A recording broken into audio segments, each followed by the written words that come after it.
नमस्कार। आज हम विदर्भ के भविष्य से जुड़ी एक बहुत बड़ी योजना को समझने की कोशिश करेंगे। एक ऐसा प्रोजेक्ट जो इस पूरे इलाके की तस्वीर बदल सकता है। विदर्भ का नाम सुनते ही हमारे जहन में कोयला, घने जंगल और बाग आते हैं। ये इस इलाके की पहचान भी है और दौलत भी। लेकिन अब इसी इलाके के विकास के लिए एक नई और बहुत बड़ी योजना की बात हो रही है। ये योजना है नागपुर से चंद्रपुर को जोड़ने वाले एक नए एक्सप्रेसवे की। तो चलिए सबसे पहले ये समझते हैं कि आज नागपुर से चंद्रपुर जाने में क्या दिक्कतें आती हैं और कितना वक्त लगता है। अभी की बात करें तो NH-44 या दूसरे रास्तों से जाने पर 3 से 4.5 घंटे तो आराम से लग जाते हैं। ये नया एक्सप्रेसवे इसी सफर को घटाकर सिर्फ 1.5 से 2 घंटे का कर देगा। मतलब आपका समय लगभग आधा हो जाएगा।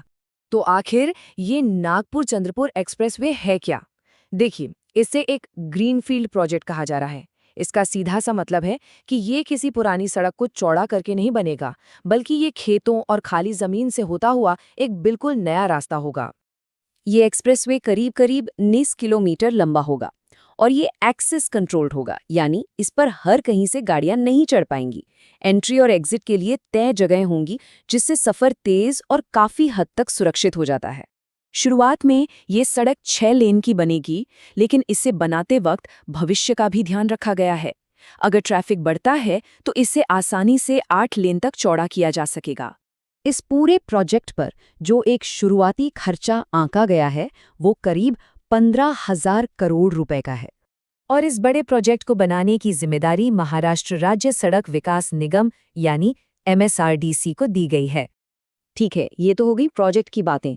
लेकिन सबसे जरूरी सवाल तो ये है कि जब ये सड़क बनकर तैयार हो जाएगी तो इससे वहां के लोगों की जिंदगी और उस पूरे इलाके पर क्या असर पड़ेगा। चंद्रपुर को महाराष्ट्र की ऊर्जा राजधानी या पावर कैपिटल भी कहा जाता है। क्यों? क्योंकि यहाँ बहुत सारे पावर प्लांट और कोयले की खदानें हैं। अभी ट्रकों से कोयला ले जाने में काफी समय और पैसा दोनों लगते हैं। ये एक्सप्रेसवे बनने के बाद कोयला बहुत तेजी से पावर प्लांट तक पहुंचेगा। इससे बिजली बनाने की पूरी प्रक्रिया सस्ती और आसान हो सकती है। अब दूसरी तरफ नागपुर को देखिए। नागपुर देश के बिल्कुल बीच में है और यहाँ मिहान जैसा बहुत बड़ा लॉजिस्टिक्स हब है, जहाँ से पूरे देश में सामान भेजा जाता है। तो सोचिए, एक तरफ चंद्रपुर का खनिज और दूसरी तरफ नागपुर का लॉजिस्टिक्स नेटवर्क। जब ये दोनों एक्सप्रेसवे से जुड़ जाएंगे तो यहाँ से माल ढुलाई का एक नया कॉरिडोर ही खुल जाएगा। और सबसे बड़ी बात, ये एक्सप्रेसवे आगे जाकर समृद्धि महामार्ग से जुड़ जाएगा।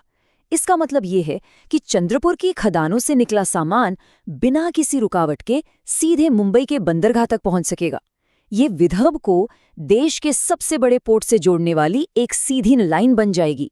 बात सिर्फ उद्योगों की नहीं है, पर्यटन पर भी इसका बहुत बड़ा असर होगा। चंद्रपुर का ताडोबा टाइगर रिजर्व बहुत मशहूर है। अभी नागपुर से वहां जाने में जो समय लगता है, उसकी वजह से कई लोग प्लान टाल देते हैं। जब ये सफर सिर्फ 2 घंटे का हो जाएगा तो सोचिए कितने लोग वीकेंड पर आसानी से वहां जा पाएंगे। इससे वहां के होटल, गाइड और छोटे कारोबारों को सीधा फायदा मिलेगा। लेकिन हर बड़े प्रोजेक्ट की तरह इसमें भी कुछ गंभीर चुनौतियां और जोखिम हैं, जिन्हें समझना बहुत ही जरूरी है। देखिए, ये रास्ता जिन इलाकों से गुजरना है, वहां घने जंगल हैं। ये सिर्फ पेड़ नहीं, बल्कि बाघ और दूसरे कई जंगली जानवरों के घर हैं। उनके आने जाने के रास्ते हैं। इस सड़क के लिए हजारों किसानों की जमीन भी लेनी पड़ेगी। तो पर्यावरण और लोगों का विस्थापन, ये 2 बहुत बड़ी और संवेदनशील चुनौतियां सामने हैं। पर इसका मतलब ये नहीं कि इसका कोई हल नहीं है। सही इंजीनियरिंग और प्लानिंग से रास्ता निकाला जा सकता है। जैसे जंगलों में सड़क को खंभों के ऊपर से ले जाया जा सकता है, जिसे एलिवेटेड कॉरिडोर कहते हैं, ताकि जानवर नीचे से आसानी से गुजर सकें। या फिर जानवरों के लिए सड़क के नीचे से अंडरपास बनाए जा सकते हैं। इससे विकास और पर्यावरण में एक संतुलन बनाया जा सकता है। तो इन फायदों और चुनौतियों दोनों को समझने के बाद सवाल वही है कि आखिर ये प्रोजेक्ट विदर्भ के भविष्य के लिए क्या मायने रखता है। ये सिर्फ एक सड़क नहीं है, ये पूर्वी महाराष्ट्र की आर्थिक रीढ़ बन सकती है।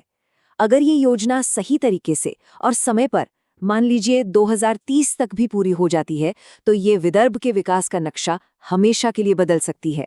तो सवाल आखिर में यही है, क्या ये सिर्फ 191 किलोमीटर की एक सड़क बनकर रह जाएगी, या ये विदर्भ के लिए एक नई आर्थिक क्रांति की शुरुआत होगी? इसका सही जवाब तो हमें आने वाले सालों में ही मिलेगा। तब तक सही जानकारी के साथ इस पर नज़र बनाए रखना बहुत ज़रूरी है।